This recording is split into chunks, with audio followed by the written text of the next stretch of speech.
Vítajte pri ďalšej časti nášho podcastu. A dneska je tu so mňou pani inžinierka Eva Ivanišová. Dobrý deň, vítam vás. Dnes sa budeme baviť na tému liečivých rastlín, keďže aj naša stará lekáreň je zameraná presne na toto a radi využívame liečivé rastliny.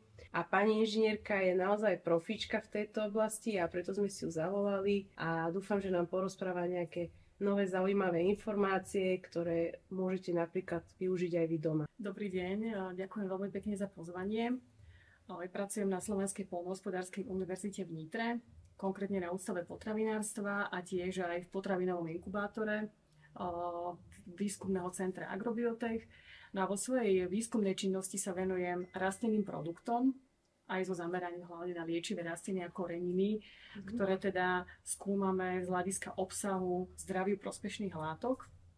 No a keďže sme potravinári, tak snažíme sa tieto liečivé rastliny pridávať aj do potravín, aby sme vyrobili tzv. Potraviny s pridanou hodnotou. To znamená, že po skonzumovaní takéto potraviny, okrem toho, že nám dodajú energiu, tak nám obohatia naše telo aj nejakými zdraviu prospešnými látkami. To je super. Mne sa táto téma vždy páčila, že naozaj sa vieme možno aj liečiť cez takéto potraviny, že nie je to len možno nejaký, povedzte nám nejaký príklad také, aby sme si to lepšie vedeli predstaviť, že do akých potravín čo sa dá pridať napríklad. Takže momentálne napríklad pracujeme so sušienkami a oplátkami. To sú také veľmi dobré nosiče. Práve z nej sú aj také väčšie prídavky liečivých rastlín. Liečivé rastliny pridávame v práškovej forme. No a vždy je to trošku taká hravá robota, pretože musíme nájsť optimálne množstvo. Čiže koľko tej liečivej rastliny máme pridať, aby jednak sa zvýšila nutričná hodnota, ale zároveň aby to bolo aj jedle. Pretože keď pridáme príliš veľa, je síce vysoká biologická hodnota, ale nemusí to dobre chutiť. Môže to byť horké, kyslé, takže snažíme sa hľadať taký ten optimálny prídavok a teda môžem povedať, že sa nám to darí. No a zapájame do tejto aktivity aj našich študentov, ktorí tiež sami vnášajú svoje myšlienky. No a ako som už spomenala, tak napríklad sušienky s prídavkom pamajoránu sme vyrábali, z mety, veľmi dobre sa osvedčili, takisto aj oplátky. Máme veľmi dobre odskúšané aj čokolády, vyrobené priamo z kakaových bôbov s prídavkom bylín. Napríklad robili sme čokoládu s prídavkom skorocelu. Takže veľmi dobre. A vyzdvihla by som teda nielen teda ten nutričný aspekt, ale aj senzorický, pretože prídavok byliniek môže veľmi pozitívne ovplyvniť aj chuť, vylepšiť senzorické vlastnosti.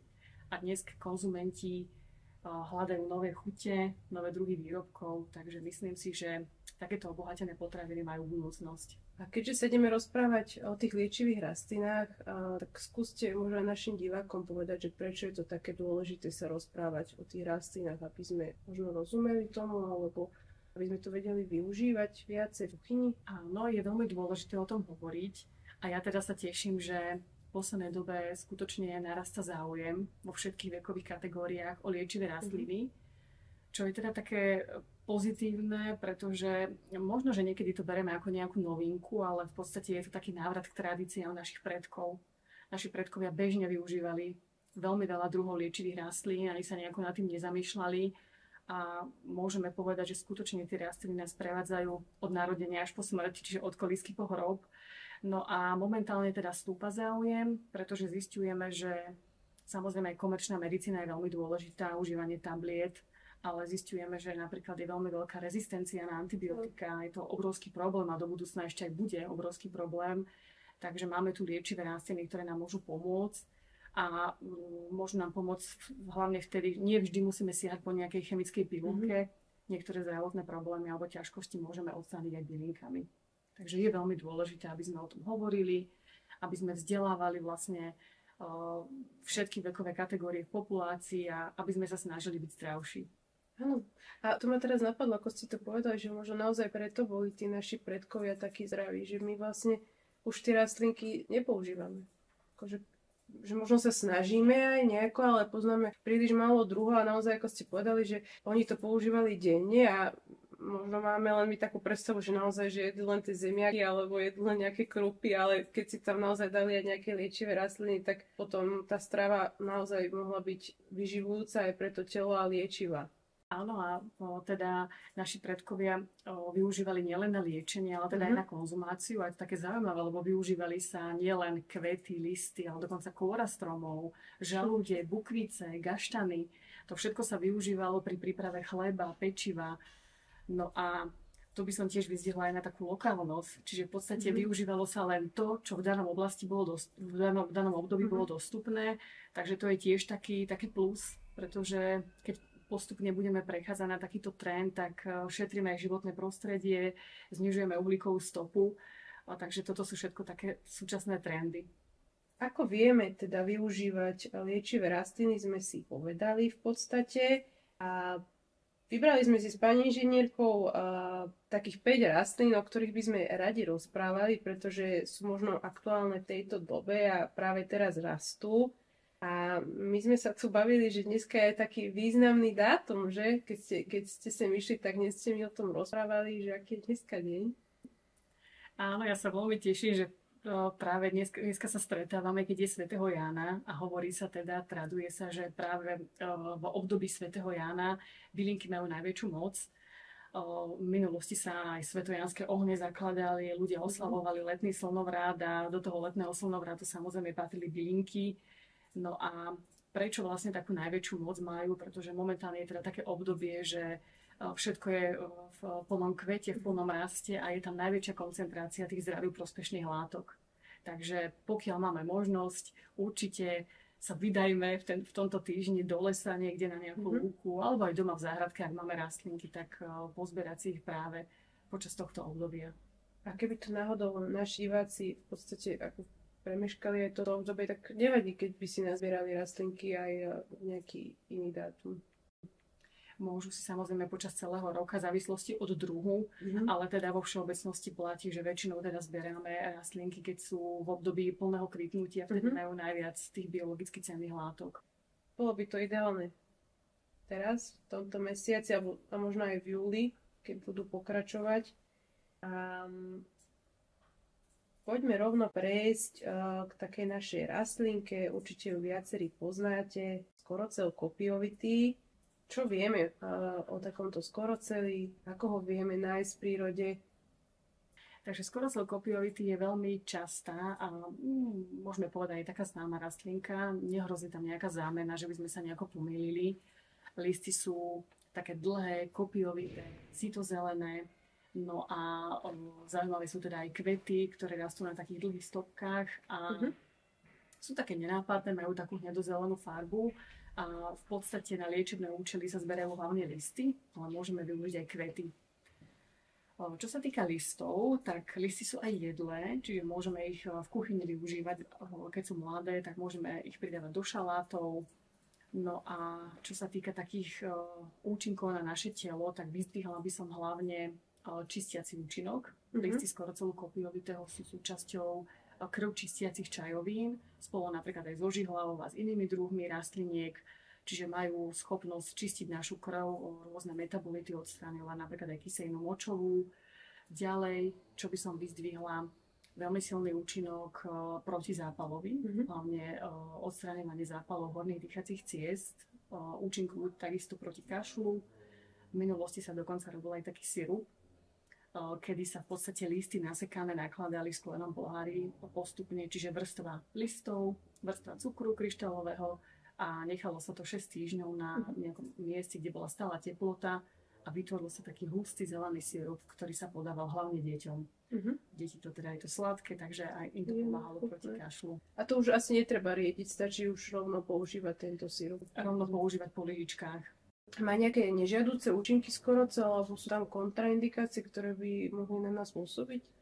Uvádza sa, že listy skorocelu kopiovitého, teda opatrní by mali byť pacienti, ktorí užívajú tzv. beta-blokátory. To sú v podstate látky, ktoré sa pridávajú do liečiv na liečbu srdcovo-cievnych ochorení. Takže takíto jedinci by mali prekonzultovať užívanie skorocelu so svojím ošetrujúcim lekárom, alebo v všeobecnosti tehotné a dojčiace ženy, ale tak tie musia byť pozorné pri všetkých druhoch. Prejdeme k ďalšej rastlinke, ktorá sa volá betonika lekárska. Keď mám povedať pravdu, tak ja si úplne neviem vybaviť, ako táto rastlinka vyzerá. Tak názvom je známy, ale teda vy uvidíte na obrazovke, ako takáto betonika vyzerá.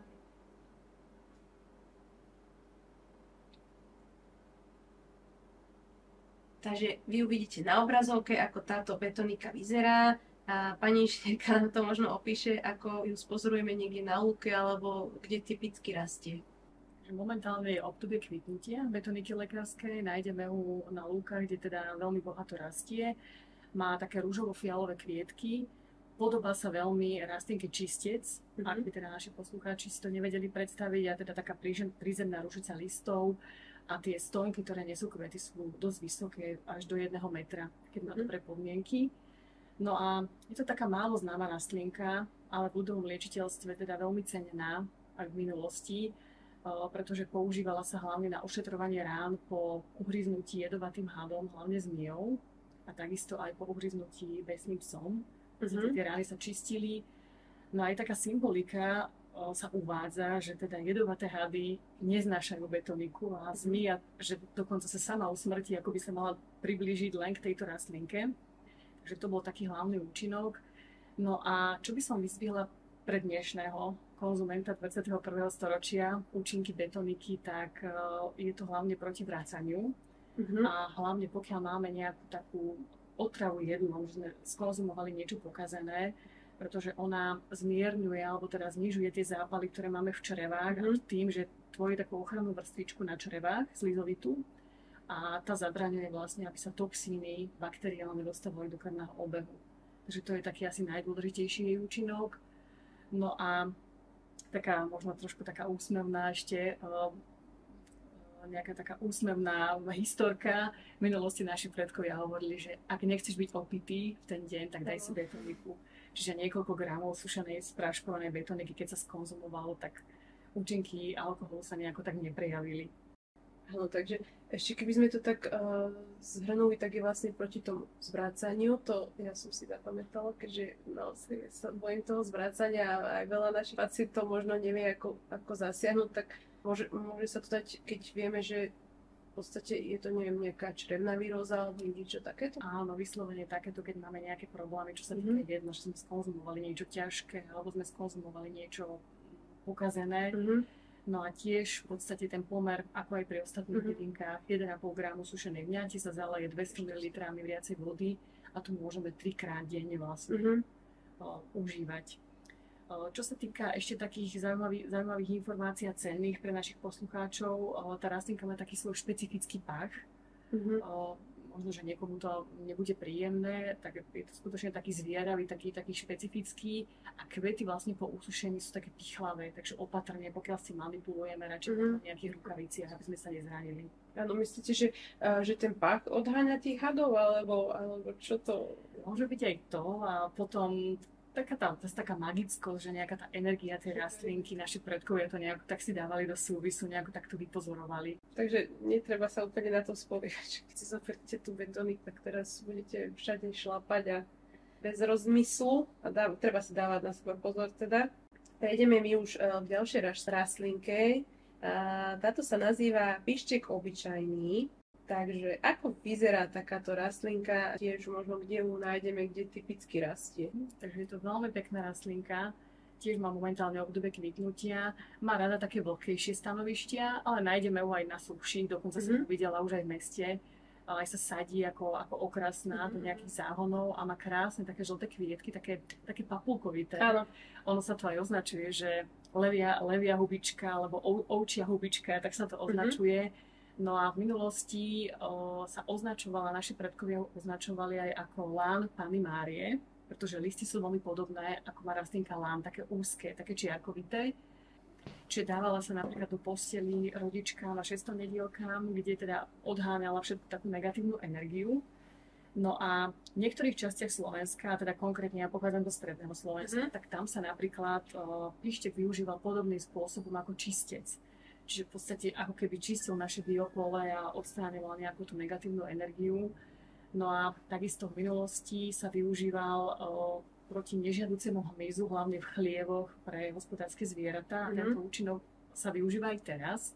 Tam z tej oblasti, kde ja pochádzam, tak napríklad keď sa vyšľaháme tým píštikom alebo trošku sa aj potreme tou šťavou, tak to odkazuje komár. Ja to mám teda skutočne odskúšané. Takže je to taký repelentný účinok, ktorý môžeme doma využívať. Buď nejaký silný výluh, dokonca sa uvádza, že keď urobíme nejaký silný výluh a dáme si ho niekde na terasu, tak všetok ten bodavý, nežiaducí hmyz, ktorý nechceme tam napadá, budeme vlastne takto ochránení. Takže toto bolo také využitie v ľudovej medicíne. V dnešnej medicíne jeho využitie je hlavne na liečbu hemoroidov, či už vnútorne alebo vonkajšie. Vonkajšie znamená, že je súčasťou rôznych ošetrujúcich mastí. No a vnútorný účinok, čiže hlavne teda pije sa odvar, opäť 1,5 gramu sušenej časti rastliny, 200 ml viacej vody a 3-krát denne môžeme užívať také vlážne a celkovo lieči hrubé črevo, teda hemoroidy. Čiže aj vnútorne, ale teda už nejaké masti, to znamená, že si ho môžeme, neviem, do nejakého masťového základu dať, alebo klasika, že bravčová masť? Áno, práve naše babičky v minulosti robili masť, kde teda vo vodnom kúpeli sa zohrievala bravčová masť a potom sa tam dával pištek spolu s rebríčkom a s nechtíkom. A to bola taká ošetrujúca masť. No a potom, keďže ho chutí tak horkasto, tak je veľmi dobrý napríklad aj na vylučovanie žlče a odstraňovanie problémov s pečenou, čo je tiež dneska veľmi aktuálne, pretože veľmi veľa ľudí, aj mladých ľudí má problém s pečenou určite. Takže ďalšia prírodná vec, okrem napríklad pesteca mariánskeho, tak ešte aj pištek sa môže dať k tomu. Takže povedali sme si aj, na čo sa využíva a možno dobre povedať zase o tom, či sú nejaké nežiaduce účinky, kontraindikácie, kto si ho môže dať, kto nemôže. Pri tejto rastlinke neboli vypozorované nejaké nežiaduce účinky ani pri nejakom dlhodobom požívaní, ale teda vo všeobecnosti opäť nemali by prekračovať tú dennú dávku, ako som spomínala, tých 1,5 gramu. Zalejeme 200 ml vody 3-krát denne, to môžeme urobiť. No a opäť dojčiace a tehotné ženy by sa mali by konzultovať radšej so svojím lekárom alebo radšej neužívať. Aj malé detičky môžu užívať túto rastlinu? Môžu. A tu by som vyzdvihla, že v podstate kvety sú jedlé. Sú veľmi príjemné, sú chutné, sú veľmi pekné, čiže keď ich dáme do šalátov, tak tá pekná žltá farba to tak oživí. Ale nielen šaláty, ale aj možno rôzne jednohúbky, dokonca nejaké sladké jedlá. Do limonád si môžeme dať tieto kvietky.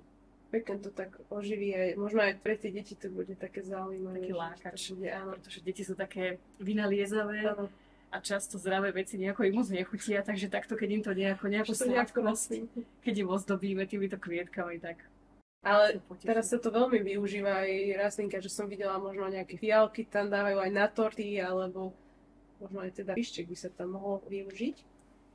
A prejdeme na ďalšiu rastlinku a to je veľmi známa rastlinka podľa mňa pre veľa z vás a určite ju poznáte a veľa z vás ju aj pestuje v záhradách a ňou je nechtík lekársky, takže asi tým, že vieme, že ako vyzerá, že je tak krásny žltý alebo teda oranžový, tak si nebudeme hovoriť, ale skôr možno kde rastie, že či je pre ňoho nejaké prostredie špecifické alebo naozaj dá sa ho kde pestovať.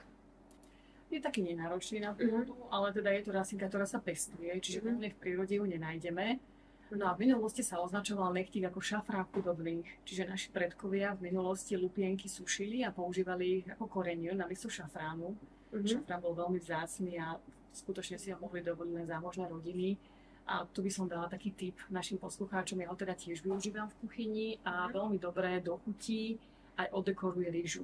Čiže v podstate, keď uvarím rýžu, tak tam zamiešam sušené lupienky, kvetov nechtíka a veľmi príjemná chuť a aj to veľmi dobre vyzerá. No a nechtík, jeho účinky sú opäť také čistiace, čiže čistí krv, ale také najdôležitejšie, hlavne také kozmetické, čiže odstraňovanie ekzémov, rôznych vyrážok, čistenie pleti, čiže aj je súčasťou rôznych kozmetických výrobkov. Ale my si môžeme aj doma urobiť takú pleťovú vodu. Urobíme si v podstate výluch z kvetov nechtíka a potom aplikujeme. No a vnútorne teda takisto proti ekzémom a proti rôznym takým kožným ochoreniam môžeme využiť. Ale aj protizápalové účinky sa využívajú. Celkovo protizápalový účinok, podpora trávenia, pretože ten výluch je taký jemne horkastý. A všetko, čo je horké, hovorí sa, že čo je horké ústam, dobré žalúdku. Takže vylučovanie tráviacich štiav a celkovo taká podpora trávenia, vylučovania žlče. Aj v našich produktoch v lekárni využívame vo veľkej miere nechtík, či už je to v čajoch, je vo väčšine našich čajov naozaj a môžu aj tehotné ženy Je to také, že bezpečné aj pre malé detičky, naozaj aj v kreme na exém ho máte, tam je nechtíkový macerát a takisto aj v bylinkovej vode na akné, ktorú máme, tak tam je tiež nechtíková tinktúra zase. A sú teda ešte nejaké iné liečivé účinky, ktoré má okrem týchto ešte niečo nás také napadne, že prečo je taký obľúbený? Je veľmi dobrý tiež na tie hemoroidy, ako už spomínali, spolu s pištetom sa dáva vlastne do toho masťového základu. Alebo aj samotná nechtíková masť. Ľudia, ktorí majú tieto problémy, tak im veľmi pomáha, alebo teda aj vnútorne. No a teda kvety, alebo teda lupienky sú jedlé, môžeme ich využívať do šalátov a ako dekoráciu. No a dobre ste spomenali, že je súčasťou rôznych čajovín, pretože on často sa využíva iba ako korigens. Korigens znamená, že vylepšenie vzhľadu. Väčšinou, keď si miešame čaj, tak keď je tam len všetko zelené, tak je to také fádne, ale zrazu, keď tam dáme takú tú jasnú oranžovú farbu tých nechtíkových kvetov, tak to také lákať, takže tzv. Korigens. To sú vlastne rastliny, ktoré sa používajú na vylepšovanie vzhľadu čajovín. A to používa sa to takto aj v potravinárstve? Niekde v nejakých veciach tento nechtík? Áno, pokiaľ si vlastne pomelieme tie kvetné lupienky, tak máme veľmi, veľmi pekné farbivo prírodné, lebo za tú farbu sú zodpovedné karotenoidy, ktoré sú ale pozor rozpustné v tuku. Takže keď chceme ten účinok, musíme mať nejaký tukový základ. Takže my napríklad tiež sušenky s nechtíkom sme vyrábali, nechtík sme pridávali do rôznych cukroviniek, do chleba. Takže nielen teda to dobre vyzerá, dobre to aj chutí a môžeme predĺžiť trvanlivosť, pretože pridávok liečivých rastlín aj predĺžuje trvanlivosť výrobkov, no a zvyšuje nutričnú hodnotu. A vedia si napríklad naši zákazníci takéto nejaké keksiky alebo koláčiky, také by si vedeli aj upiť z doma? Čo by si tak do toho mohli dať, aby aj ten nechtík udržalo a boli tam aj tie karotenoidy, čo by si tak tomu mohli skombinovať nejaká smes? Som spomínala, tak sušenky sú taký veľmi dobrý nosič. Takže normálne klasické bežné liniecké pečivo, ktoré máme, kde teda ide aj veľa masla, tak tam si môžeme dať nejaký 5% prídavok, to znamená na 100 gramov múky, kľudne 5 gramov spráškovaného nechtíka si môžeme pridať. Vypracujeme cestu, bude aj také pekne jemne oranžové a pečieme bežne, takže to liniecké cesto je taký dobrý nosič, je to odskúšané. Sa nemusíme toho báť.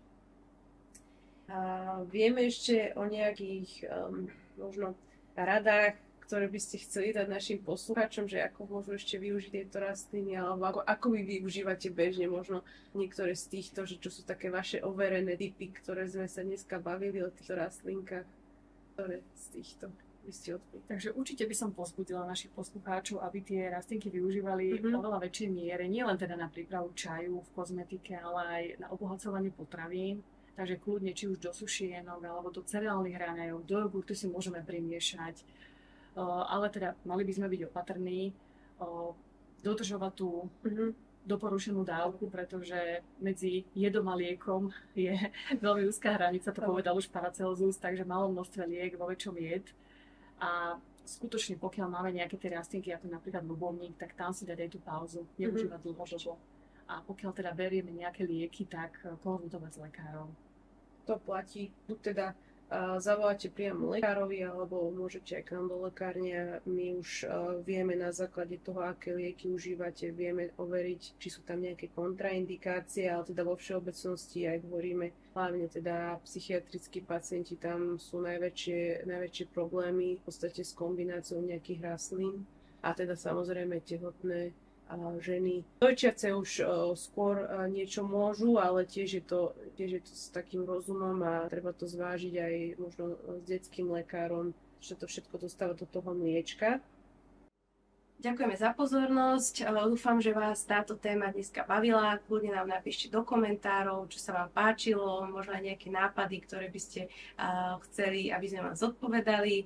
A budeme sa tešiť na ďalšiu návštevu pani inžinierky. Čiže ja veľmi pekne ďakujem za pozvanie a prajem teda poslucháčom, aby rastlinky využívali, aby im pomáhali, aby boli zdravší a spokojnejší. Určite nás sledujte na sociálnych sieťach, či už na Instagrame, na Facebooku, a aj na Spotify si nás môžete zapnúť. A veľa našich produktov, ktoré obsahujú práve tieto liečivé rastliny, nájdete na www.staralekárne.sk. Ahojte.